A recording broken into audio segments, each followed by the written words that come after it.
ब्रह्मानन्दं परमसुखदं केवलं ज्ञानमूर्तिं द्वन्द्वातीतं गगनसदृश्यं तत्त्वमस्यादिलक्ष्यम् एकं नित्यं विमलमचलं सर्वदी साक्षिभूतं भावातीतं त्रिगुणरहितं Sadgurum tam namami. So in the last discussion, we have seen how bhakti to our Ishtadevata or Ishvara that will mature into Parabhakti. In bhakti, we surrender to divinity in the form we like. If that is complete, then the divinity that is all pervading in the form of Sat, that will reveal itself. Thereafter, what remains is that all pervading Sat, which in experience is changeless peace. So we have devised a contemplation process based on the last few discussions in line with the text. So we were contemplating on the reality of Ishvara in the form of infinity. As a result, we remain as alert existence, which is unlimited and therefore peaceful. I hope you have contemplated and owned that changeless peace. लगता तो है महाराज, लेकिन That is good. Then do we need any further effort comprising of jnana, karma or yoga? No Maharaj. When I see or be with myself only, there is nothing other thing. No, मतलब कि world है ही नहीं. जब मैं अपने आप को देखता हूँ तो वहां पर दूसरा कुछ नहीं है. जब अपने आप को भूल जाता हूँ तब दूसरा कुछ सत्ता में आ जाता है. ऐसा aware to the awareness to myself, then automatically खुद सब कुछ अपने में समा जाते हैं, शांत हो जाते हैं. जब अवेयरनेस नहीं रहता है तो फिर सब पॉपिंग अप शुरू हो जाते हैं इधर उधर, कहाँ से कहाँ चले. So do we need any further effort comprising jnana, karma or yoga? Maharaj, if the vivek between our real nature and the ego is done perfectly, and as we have done completely negated the ego part, then we don't need anything else because only tattva remains. Correct. So let us see sloka 10. Hrutstale mana swastata kriya bhakti yoga bodhascha nishchitam. Ramana Maharshi, he is emphatically declaring that all four, karma, bhakti, yoga and jnana, all of them culminate at the same point. Anybody who is even new to this path knows that these four are different to each other. So it is for this reason that they have different names and different chapters are dedicated to them in all great spiritual texts. Proponents of these systems also are different. So based on the seeker's personality or samskaras, they all travel in this path, in the spiritual path, by following one of these methods. Some choose karma yoga, others bhakti yoga, then some others resort to raja yoga. And few, they even tread this path of jnana.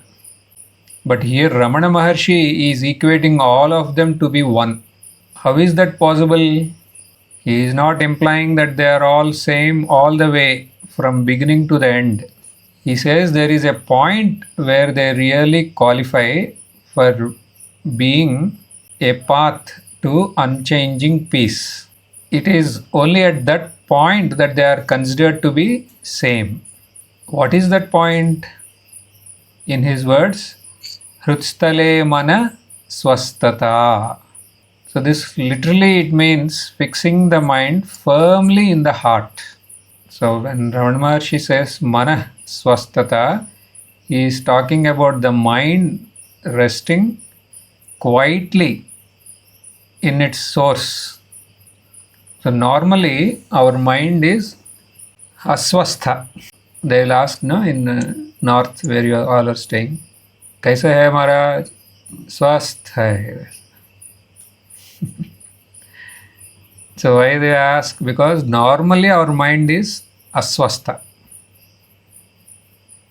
Aswastha here, it implies constantly projecting outward, clinging to thoughts, worries, clinging to the sensory objects. Then it has endless desires. Desires that keep changing at a very rapid pace. So why is our mind so restless? It has not recognized its real nature, where its solution, that Anand, the peace, resides. Yes. Through the basic nature of the mind is to go through indriyas towards the external sense objects. Ranchikhani Gatrunat Swayambhu Tasmat Parang Pashyati Nantarat. So here, to this question, why is our mind so restless?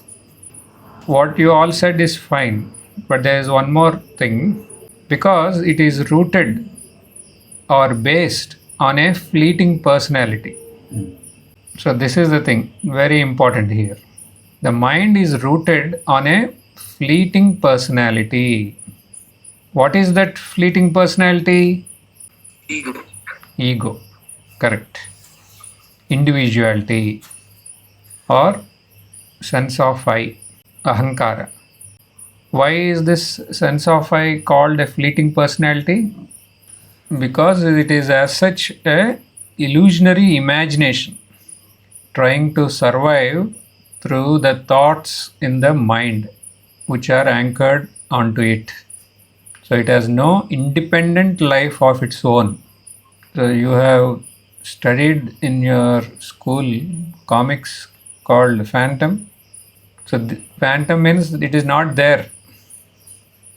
Because children may think it is real and they may go to the forest to search for him, like the Santa Claus. If you go and search for him in the snow, will you find him? No. They are all phantom. Means they are not there. But we feel they are there because of our strong conviction that we have entertained. So this ego, it is a phantom that survives entirely on a feedback loop of thoughts. Is this clear? The sense of I is fleeting because it changes its identity depending on whatever thoughts it is currently anchoring.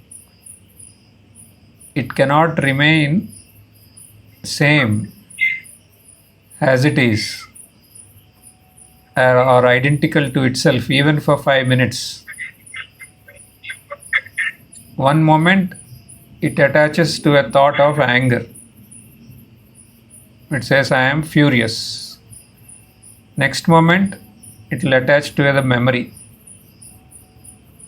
and it will say, oh, I am victim of so and so past. Again a few minutes later it may attach to a bodily sensation. It will tell, I am hungry. So there is no permanent person there. There is only a rapid succession of different I thoughts passing by so quickly that they create the illusion of a solid, continuous personality. Just like that rapid sequence of still frames, they will create a moving movie. So the movie, that nothing is happening on the screen in front of us.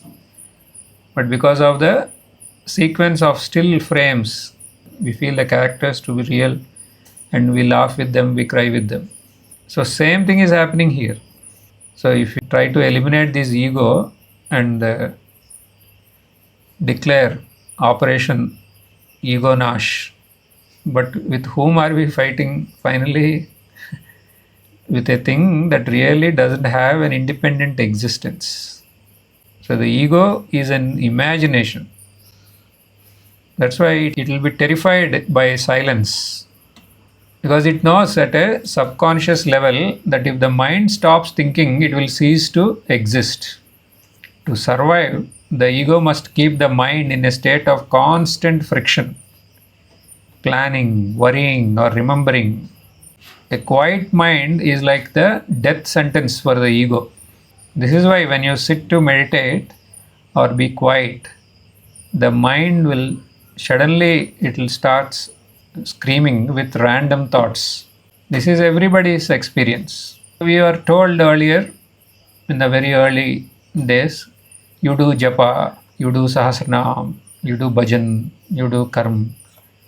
Then again the same question will remain. I do that, but still after you are habituated to doing that, even one side you will be doing, other side it will continue its thoughts.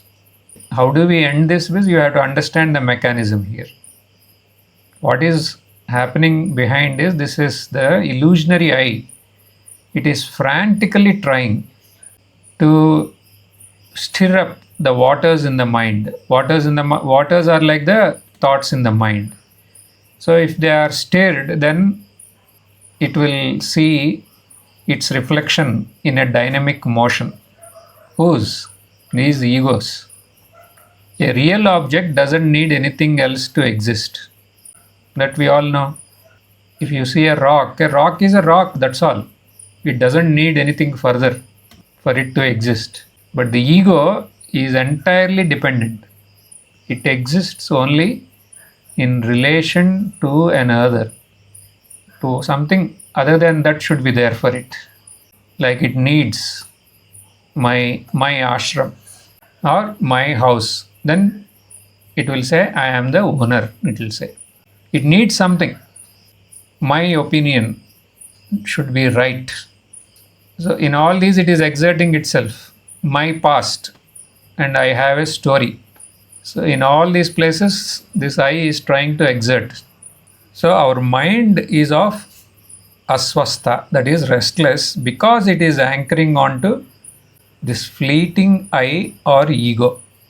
And this I, in turn, thriving on this restless mind. See, the mind is restless because it is anchoring onto this fleeting fellow personality, and this fleeting fellow is able to survive or thrive because of this restless mind. That's why to come out of this, it looks difficult. So you will say, I will do sadhana. Then the ego will tell, yes, I am a sadhak, it will tell. Then you will tell, I will do karma yoga. Then I am a karma yogi. I am a bhakta yogi. I am a jnana yogi. Like this it goes on. So whatever you try to do to come out of it, again, it will put its flag on it. And through that very activity, it will strive to survive. Then how do we break this loop? Ramana Maharshi is saying, Hrutstale mana swastata. Swastata means here the exact moment the mind stops wandering. It will turn around and settle down into the heart. It is the effortless state of being centered, undisturbed, and fully present in the heart. Here heart implies not Hrut Pundarikam that we have left long back. What is heart here? It implies real nature or Swarupam. So Ramana Maharshi is asking us to be rooted in the self. So here heart means without which you cannot remain. You cannot exist. That because of which you exist. That is the heart. So what is that because of which we cannot exist? That is the absolute existence itself. So Ramana Maharshi is asking us to be rooted in this absolute existence, which is imparting existence to you and to even Ishvara. How is that possible? You recognize the heart, that is Swarupam, and that recognition itself should culminate as abidance. So I am asking, have you all recognized? Yes. Yes. Why? Because that's what we discussed in last few classes. So infinity of Ishvara culminating in Sat, that is infinite, which is Swarupam of Ishvara and myself too.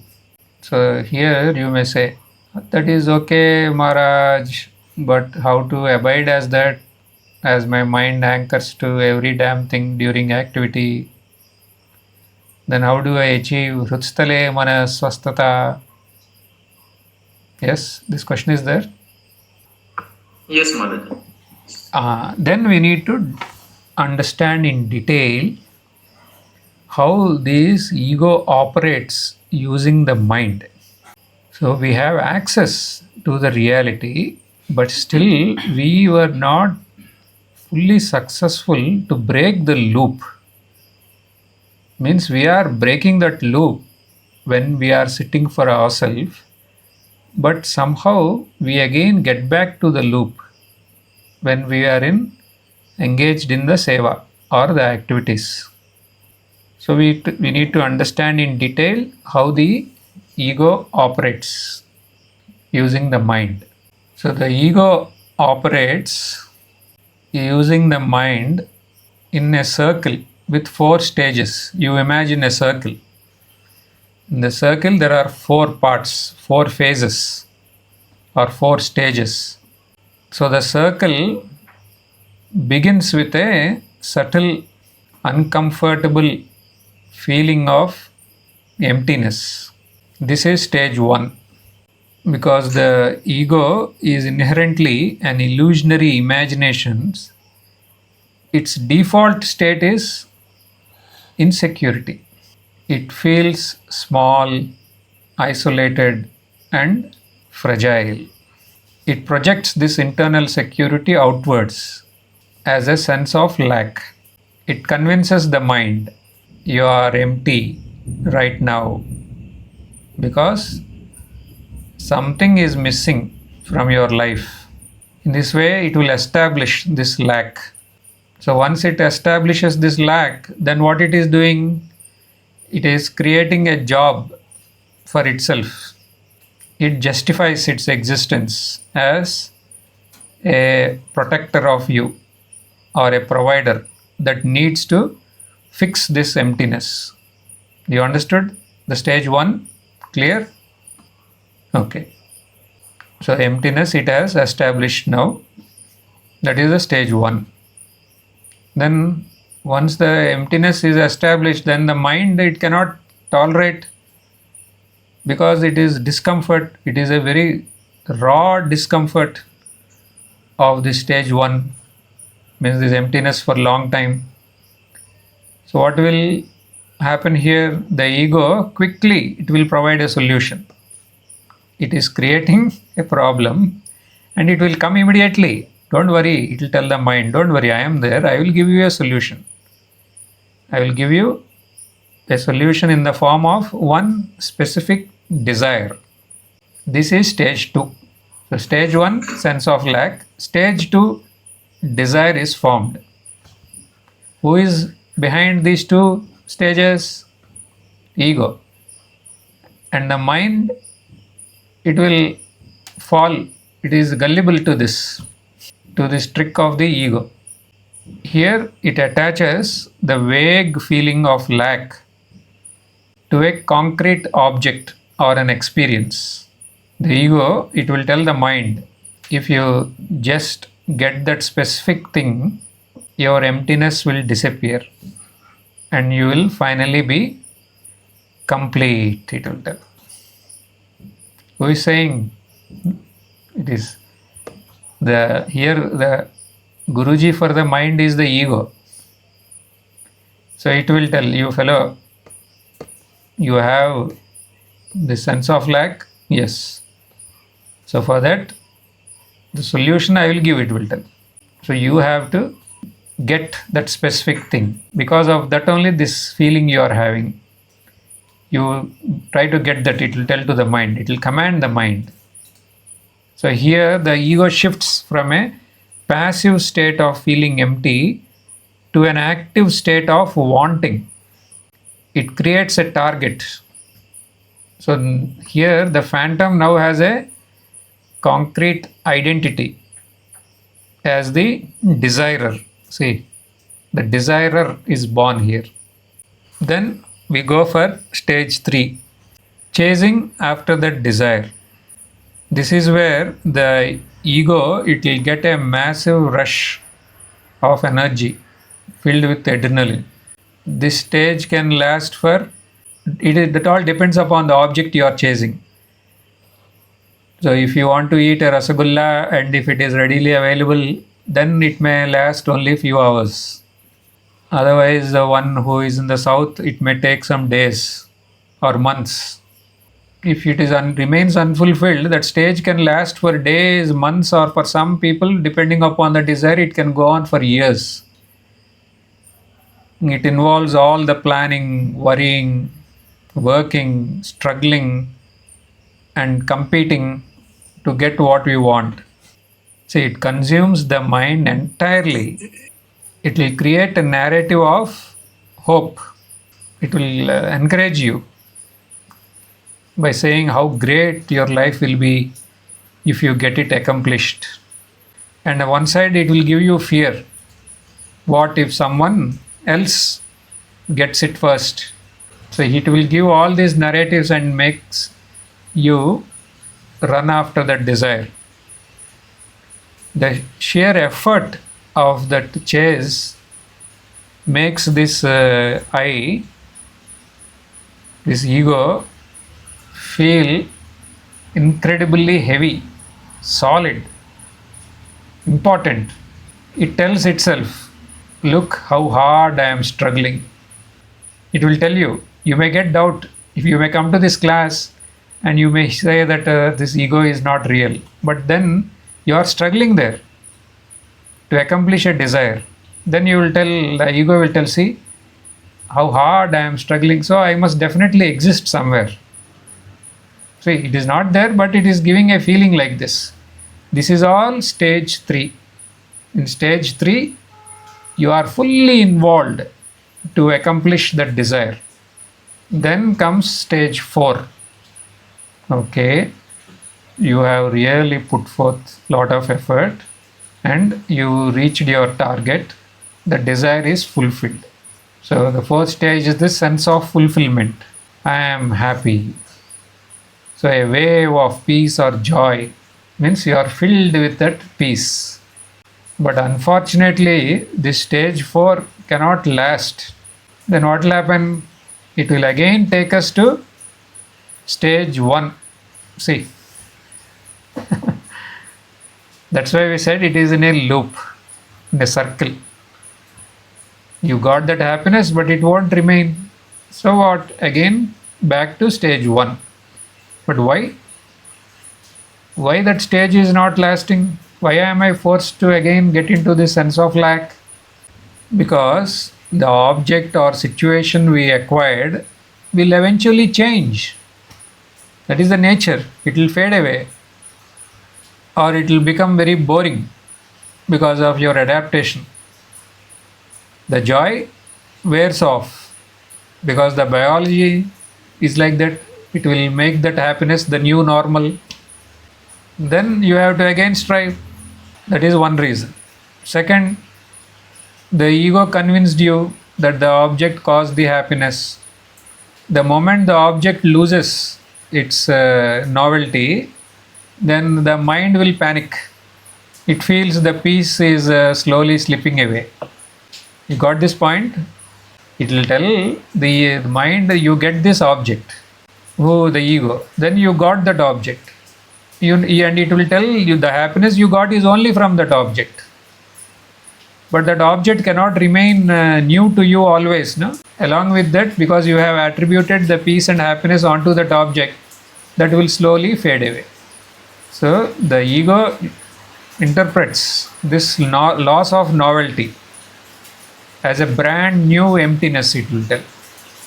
So the mind thinks the happiness is gone, which means I am incomplete again. We are thrown back again to the stage 1. So the wheel or the circle here, it is making a full turn. A new desire is born to fix the new lack, and the phantom personality, it will secure its food supply for one more cycle. How do we break this circle? This is what we are interested. First, this circle should be very clear and vivid in our mind. Then immediately our focus should be on how to break this circle. So we will do that now based on all the discussions we have done till now.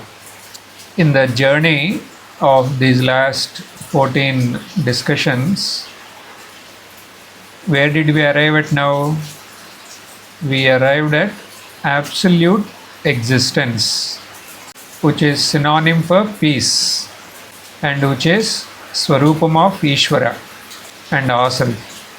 That is the culmination of what all we discussed till now. Now we all have access to remain as that peace. So what we need to do, we need to remain settled there and not start a desire and fall into the trap of ego. So you know the entire steps of getting to it. So you apply and you remain peaceful. That's what you all have acknowledged, that we are all peaceful in meditation. Yes. Now what we need to do?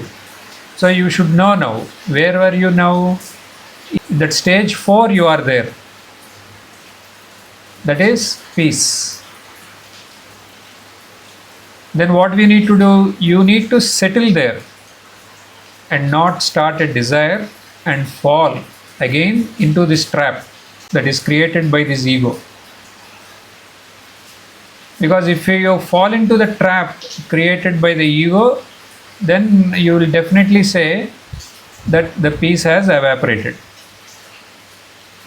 Why? What happened before that peace has evaporated? So many things have happened. You have not noticed that. You are sucked into this feeling of sense of lack.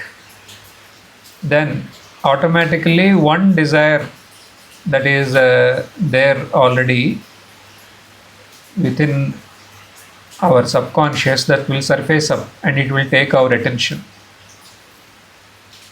And then you will strive to fulfill that desire. And then like many desires will remain fulfilled, many will not remain. And this is how we say that the peace is lost.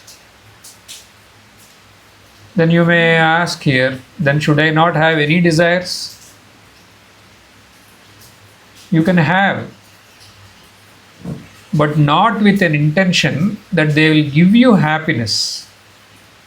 See, you are given some seva, or your daily work demands you to do so many things, and as a part of that we need to have so many desires. To accomplish that work, you may have to take support of various people. You will desire that the people do all their allotted works in a proper way. So we are not saying you to remain like a stone without any desires. No, you can have, but you do not entertain an intention that they will give you happiness. But then how do we entertain these desires? As an expression of peace. Is that possible? Each time a desire arises, you need to check if that is an expression of peace or sense of lack. If that is from sense of lack, then eliminate that. How?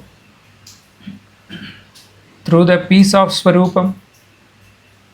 That's all. If it is expression of Swarupam itself, then there is no issue to entertain the desire. You got this point? Maharaj, can you please elaborate? Each time a desire arises, I am saying here, you have to check if it is an expression of peace. How do you know if it is an expression of peace? Is you will not have sense of lack. Means the peace that you have recognized and acknowledged to be your real nature is still there along with the desire. This is the point. So that peace is there, it is not coming to an end. At that moment, that peace is still there exactly as it is, as you were when you are for yourself. And along with that, there is a desire. Like after this satsang, we want to go for a walk. That is the desire. Then as you undertake that walk, what will happen? Then you only check whether the desire is there, but that peace is there. Yes, it is there. Then you peacefully you undertake that activity. That's all. So now you are going for dinner. In a bowl, lot of sweets are kept towards one corner. Then you have the desire to eat that. So then you will ask, is the peace of my meditation still there? Yes. So you peacefully eat. That's all. And no loss here for the peace. Peace is there on one side and your desires are going parallelly. So here the desire is an expression of peace. If my sense of peace or my true nature is not disturbed by the desire, by the lack of something, Yes. then it is okay to go ahead with it. Correct. Right? Correct. Exactly. So there, that is a physiological, the desire is more like a physiological need that is expressing itself out. So we need not get oversensitized with that, as long as our peace remains intact. And then you can peacefully, you can fulfill such harmless desires. So here, what is a harmful desire and a harmless desire? Harmful desire means that will swallow your peace. You don't have peace. So you are completely enveloped by this sense of lack. And then you will feel, you will be peaceful by frantically chasing and fulfilling that desire. Even if you come to such a state, means for example, I will give you all real-time examples so that you can connect them well. You finished your morning nididhyasana or contemplation. Then you went outside. Then there is one person who is in charge of you. He is waiting there. Then he will tell you, where did you go? Then you will tell, I meditated. Don't you know, Swami Vivekananda said, serving the poor is more than sitting and meditating? He will tell you. And there is a lot of work there. You go immediately. Today that worker has not come. You rush, he will tell. Then what you will do? You will run. And as you are running, you will remember, my peace has vanished today within few seconds. You may feel like that internally. Now what to do? That is a real-time situation that can come up in various forms. It can come up. Now a desire has been put by force onto you. So here you have a desire to internally perpetuate the peace of your meditation. Be very careful. You have to listen carefully. You have a desire here that I need to continue this peace, and you felt somebody from outside has disturbed that, and they have given you a sense of lack, and you have a sense of lack here, and you will think what to do. It is my prarabdha. I am here and I have to carry out, and that is the way it is.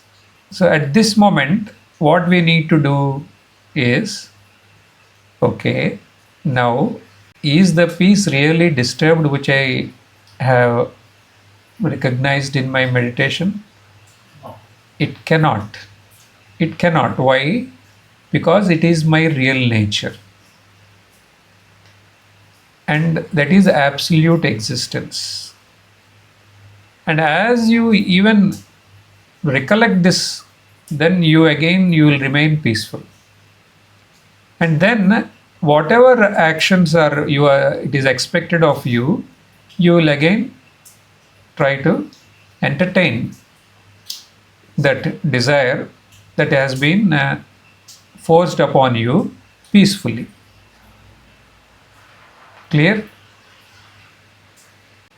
The desire here, you are making it into an expression of Swarupam itself. Then there is no issue to entertain that desire. Clear? So we have not completed this sloka yet. We need to still discuss how all these 4 paths culminate here. That we will discuss later. Your homework, these contemplations can be continued. Remain rooted in the heart, that is Swarupam or peace of self, even in midst of activity.